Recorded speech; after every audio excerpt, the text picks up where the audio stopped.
programa de hoy conoceremos los detalles de un Congreso Internacional Pro Vida y Pro Familia en Colombia.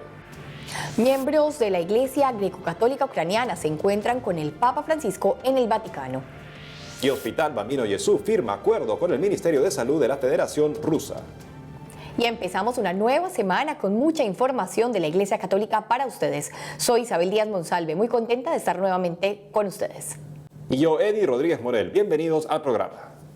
Ahora queremos contarles que se realizó el Congreso Internacional Pro Vida y Pro Familia en Medellín, Colombia, que reunió a expertos internacionales con el objetivo de promover en la sociedad un llamado a la acción valiente y a favor de la vida y la familia. Una de las ponentes que participó fue Neidy Casillas, asesora jurídica de la organización legal ADF Internacional, con quien estamos en vivo por Skype. Neidy, bienvenida a EWTN Noticias. Hola, ¿qué tal? Muchas gracias por la invitación. Neidy, ¿nos podrías contar brevemente cuál fue el objetivo de este Congreso Pro Vida y Pro Familia que se desarrolló hace unos días en la ciudad de Medellín? Bueno, el Congreso tomó como objetivo informar a los participantes sobre lo que iba a acontecer, que fue la 49 sesión de la Asamblea General de la OEA. La idea era transmitir a toda la gente que estaba ahí presente qué era la OEA, de qué se iba a tratar, qué eran las cuestiones que estaban sobre la mesa, para que la gente también pudiera tener una participación más activa en esta organización o en esta Asamblea General. Neidy, sabemos que tú participaste con una ponencia sobre la autodeterminación de los pueblos versus la corrupción institucional. ¿Cuáles han sido algunos de los puntos más resaltantes que abordaste sobre este tema? Bueno, lo más importante de nuestra ponencia fue dejar sobre la mesa y, de hecho, alertar a los mismos embajadores y a los representantes de los diferentes países lo que está sucediendo con esta institución, con la Organización de Estados Americanos, porque mucho se habla de las diferentes formas de corrupción que se están combatiendo a nivel de las Américas, pero muy poco se habla de lo que está sucediendo, la corrupción que existe dentro de esta organización. Y cuando hablamos de corrupción me refiero al abuso de poder que se está ostentando desde esta organización para imponer una agenda en contra de la vida, en contra de la familia e incluso en contra de la libertad religiosa en todos los pueblos de las Américas. Y finalmente, Neidy, pues sabemos justamente que el avance de esta ideología de género de la que nos hablas es muy fuerte en los diferentes países de América y sobre todo en los ámbitos escolares, está presente de manera muy fuerte y que es una lucha que enfrentamos todos los líderes pro vida. ¿Qué mensaje le darías a todas las personas que trabajan como tú por la familia y los valores en la sociedad?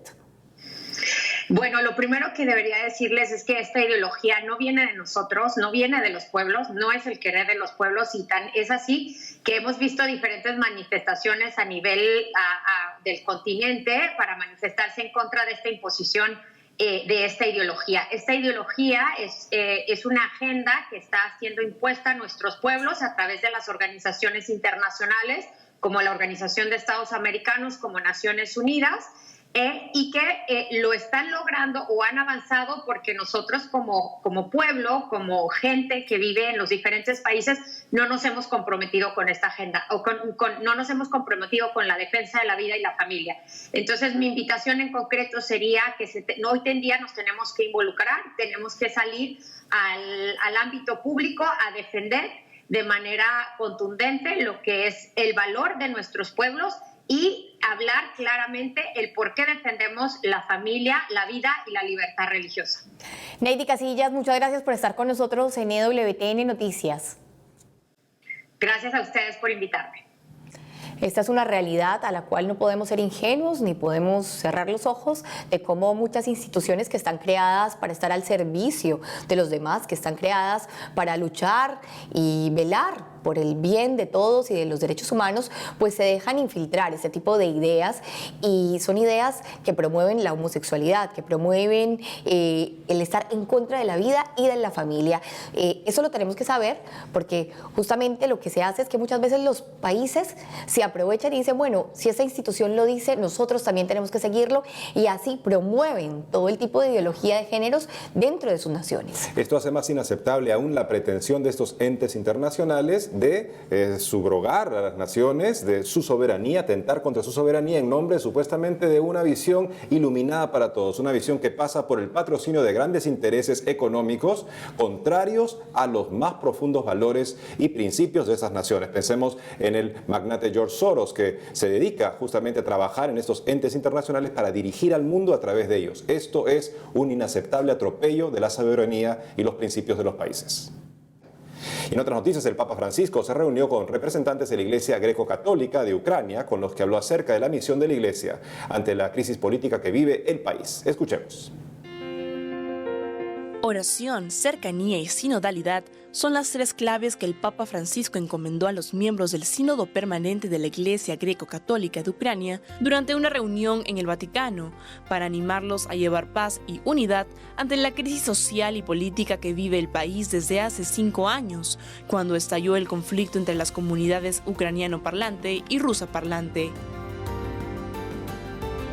En este sentido, tras agradecerles por mantenerse fieles al Señor y al sucesor de Pedro en medio de acciones de guerra, el Santo Padre les aseguró que reza por ellos y la realidad política de su nación.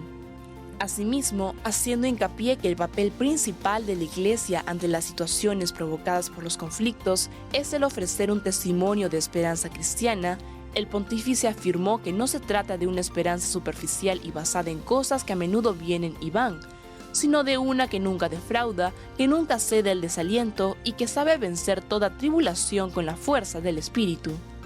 Por este motivo, antes de despedirse, el Papa Francisco animó a los miembros del Sínodo Permanente de la Iglesia Greco-Católica de Ucrania a tener como prioridad la vida espiritual, ya que, según afirmó, la esperanza cristiana alimentada por la luz de Cristo hace resplandecer la resurrección y la vida, incluso en las noches más oscuras del mundo. Y seguimos con información desde el Vaticano, donde el Papa Francisco habló acerca de la oración cristiana. Escuchemos. En el rezo del Ángelus de este domingo, el Papa Francisco habló del Evangelio del día, en el que Jesús envía a la misión a 72 discípulos. El número 72 probablemente indica todas las naciones. En efecto, en el libro del Génesis se mencionan 72 naciones diferentes. Así pues, este envío prefigura la misión de la Iglesia de proclamar el Evangelio a todas las naciones. En este sentido, el pontífice remarcó la importancia de pedir, por medio de la oración, que el Señor envíe apóstoles, ya que la misión de llevar el Evangelio es grande.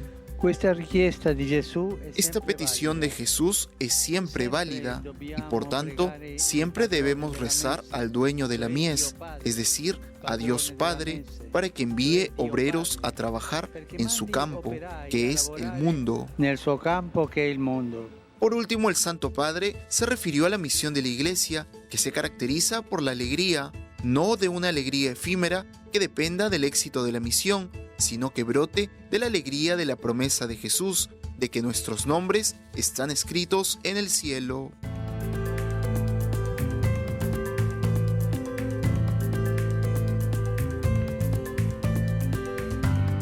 Por otro lado, el Papa Francisco recibió en el Vaticano al presidente de la Federación Rusa, Vladimir Putin. Conozcamos los detalles.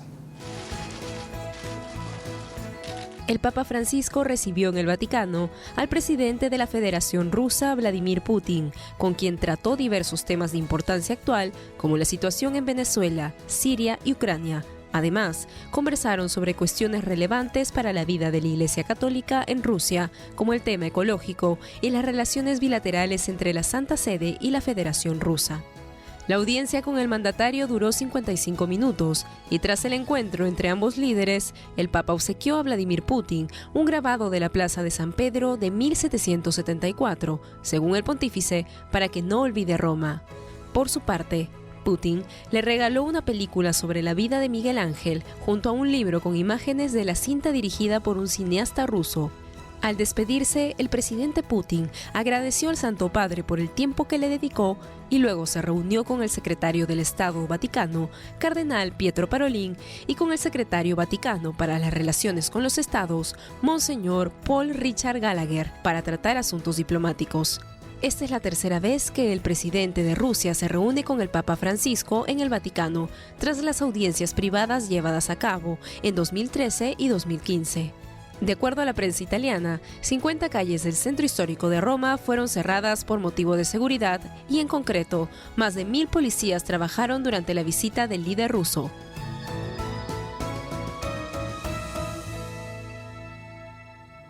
Ahora les contamos que en el marco de este encuentro que sostuvo el Papa Francisco con el presidente de Rusia, el Hospital Bambino Gesù firmó un acuerdo con el Ministerio de Salud de la Federación Rusa que prevé crear proyectos para el desarrollo de la salud. Hace unos días, el consejero de Asuntos Generales de la Secretaría del Estado del Vaticano, Monseñor Paolo Borgia, y la ministra de Salud de la Federación Rusa, Verónica Esborzova, firmaron el memorando de entendimiento, un acuerdo sobre la colaboración entre el Hospital Bambino Gesù y los hospitales pediátricos de la Federación Rusa. El pacto prevé el desarrollo de proyectos específicos entre el Hospital del Papa y los centros de salud de Rusia, con el fin de mejorar la colaboración bilateral entre ambos países en el campo de la asistencia médica e investigación científica. Tras el encuentro, los directivos del Bambino Gesù mostraron a los presentes las áreas de investigación más innovadoras donde se han ejecutado investigaciones genéticas con sofisticadas tecnologías modernas, hasta el desarrollo de terapias celulares y genéticas para curar la leucemia. Cabe señalar que el Bambino Gesù ya está activo en Rusia, donde se están realizando programas de capacitación especializados en los campos neurológico y neuroquirúrgico, así como proyectos para desarrollar protocolos de diagnóstico y tratamiento de niños con epilepsia.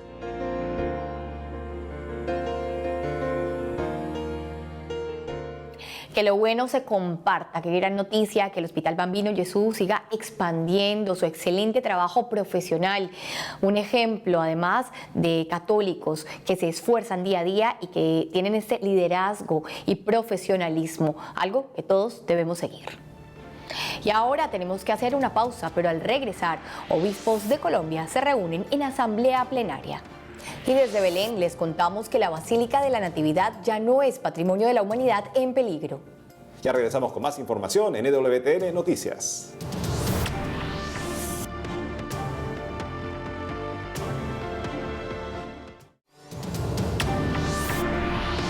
Y regresamos con noticias desde Colombia, donde se encuentra nuestra corresponsal Lida Lozada, quien nos trae información de la Asamblea Plenaria de los Obispos del país que se llevó a cabo en Bogotá. Adelante, Lida.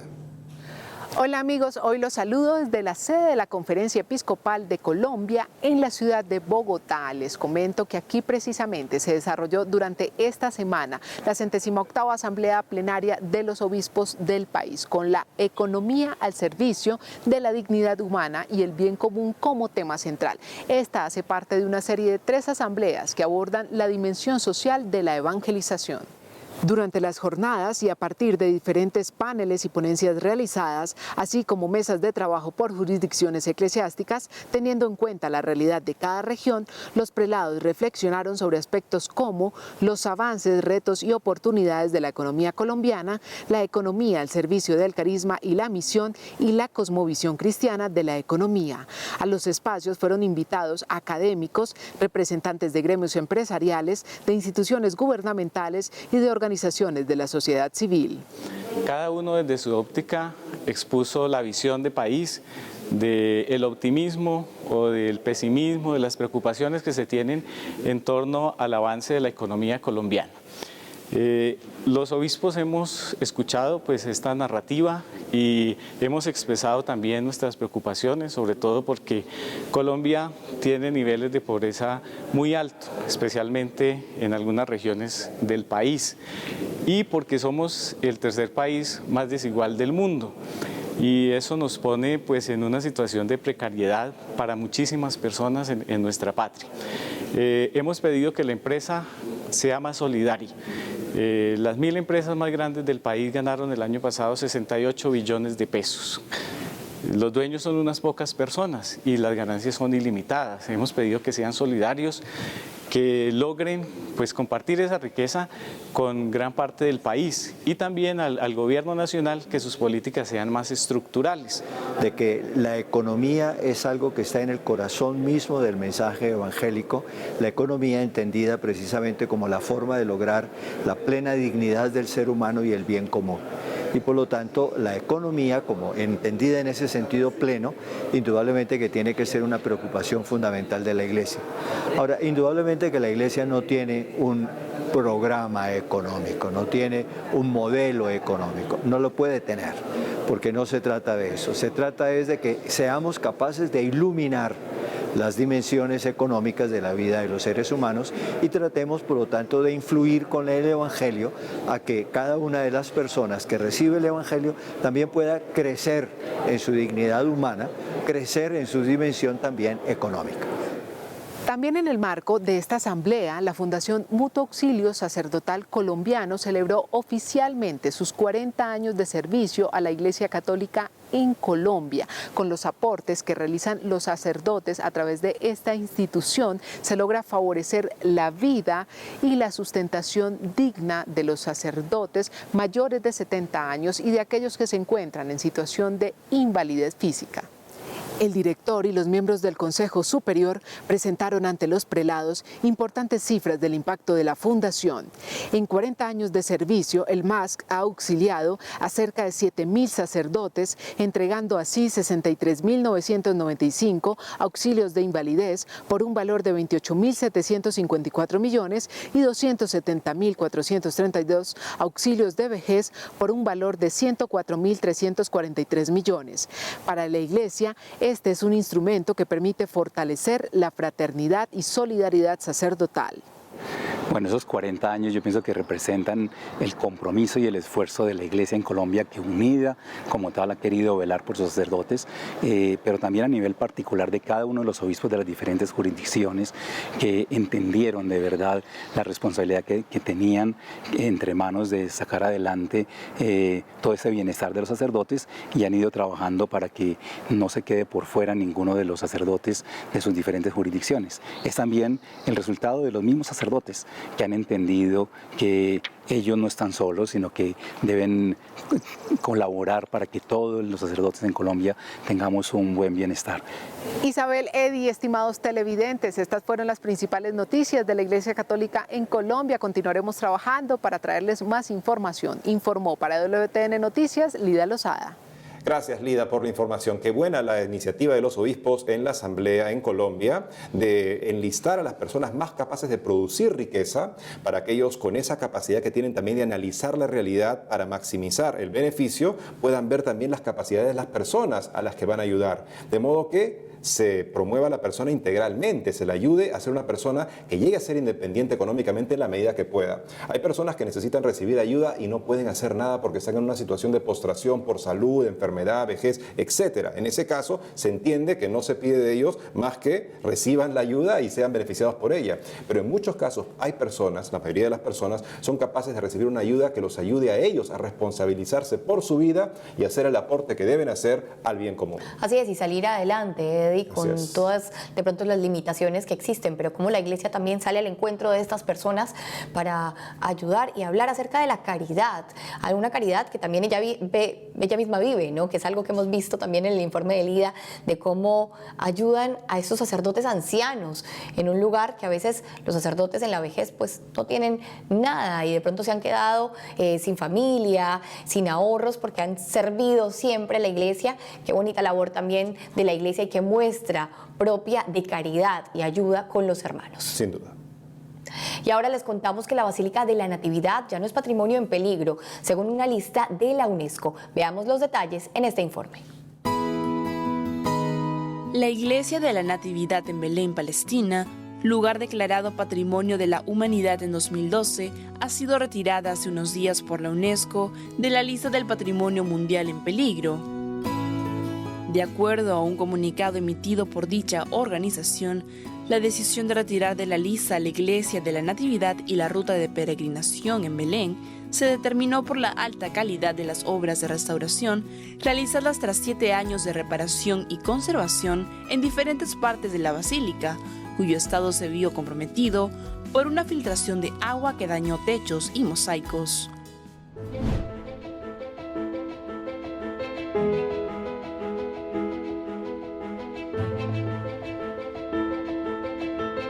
Cabe resaltar que los patrimonios de la humanidad en peligro es una lista elaborada con el fin de sensibilizar a la comunidad internacional sobre las condiciones críticas, producto de los conflictos armados, desastres naturales o contaminación en las que se encuentran lugares reconocidos mundialmente como patrimonios de la humanidad.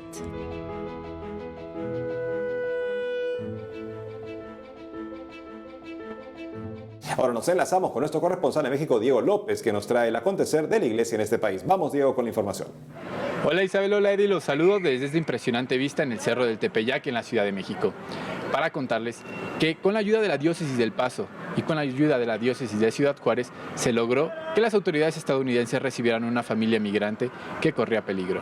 El obispo de la diócesis del Paso, Mark Seitz, cruzó este lado de la frontera mexicana para recoger una pareja migrante y a sus 3 hijos de origen hondureño que sufrieron un intento de secuestro, así como un joven salvadoreño que estaba en busca de reunirse con su madre que vive en Estados Unidos.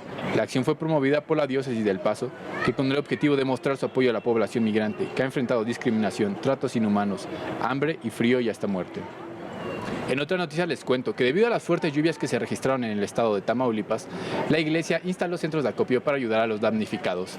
Una intensa tormenta con rayos, truenos, granizo y abundante lluvia azotó la ciudad de Reynosa, provocando cortes de electricidad en varias zonas e inundaciones, lo que causó la muerte de 2 personas, dejó graves daños materiales a viviendas, vehículos e incluso a 2 hospitales.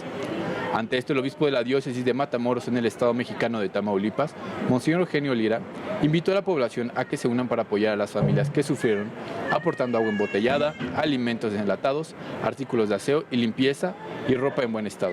Amigas y amigos de Reynosa que han sufrido a causa de las lluvias, queremos que sepan que Dios está con ustedes en estos momentos difíciles y también la diócesis. Por eso, sacerdotes y laicos nos estamos organizando para apoyarles. Invitamos a todos a contribuir llevando agua embotellada, comida enlatada, artículos para el aseo personal y para la limpieza y ropa en buen estado. Los centros de acopio son las parroquias San Pedro y San Pablo, Colonia Pedro J. Méndez, Inmaculado Corazón de María, Colonia Lucio Blanco, Nuestra Señora de San Juan de los Lagos, Colonia Fraccionamiento, Cristo Rey, Colonia Petrolera, y Nuestra Señora de Guadalupe, Colonia Centro. Y en Matamoros también la parroquia de Nuestra Señora de Guadalupe. Es la hora de estar unidos. Apoyemos a nuestros hermanos damnificados y ustedes, hermanos, sepan que estamos con ustedes. Que Dios nos bendiga. Para finalizar, quiero contarles que la Conferencia del Episcopado Mexicano, a través de su Departamento de Historia y Arte, llevaron a cabo el 3er encuentro de archivos eclesiásticos. Bajo el lema Nuevos tiempos, horizontes, desafíos y adaptaciones, alrededor de 70 asistentes provenientes de todas las provincias eclesiásticas del país obtuvieron información sobre los archivos diocesanos, las nuevas disposiciones de la ley para el cuidado del archivo, la vinculación y la importancia de preservar la historia de la Iglesia a través de estos documentos. Amigos, esa es toda la información que tengo desde Ciudad de México. Les mando un fuerte abrazo a todos en el estudio. Reportó para WTN Noticias, Diego López. Gracias, Diego.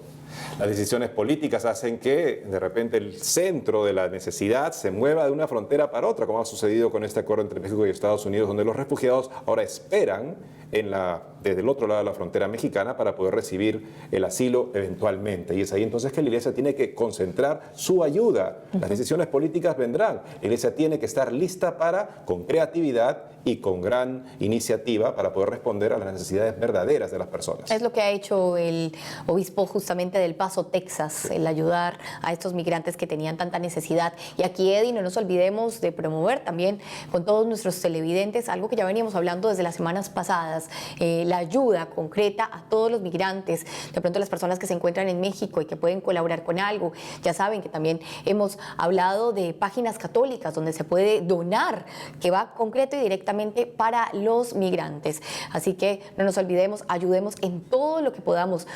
Somos personas humanas y ellos también lo son, personas que necesitan de nuestra caridad, de nuestro compartir y de nuestro amor. Y para finalizar, les queremos presentar el video con la intención de oración del Papa Francisco para el mes de julio, dedicado a la integridad de la justicia.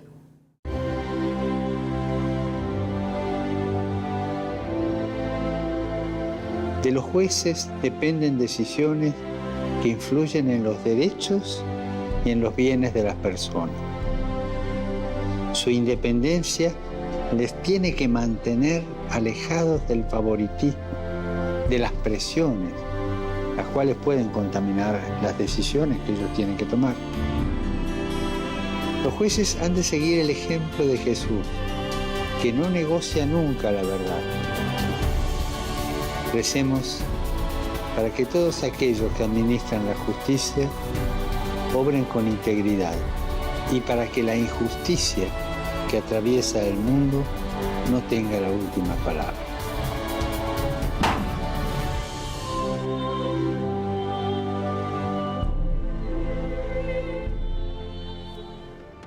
Nos unimos a la intención de oración del Papa por este mes de julio.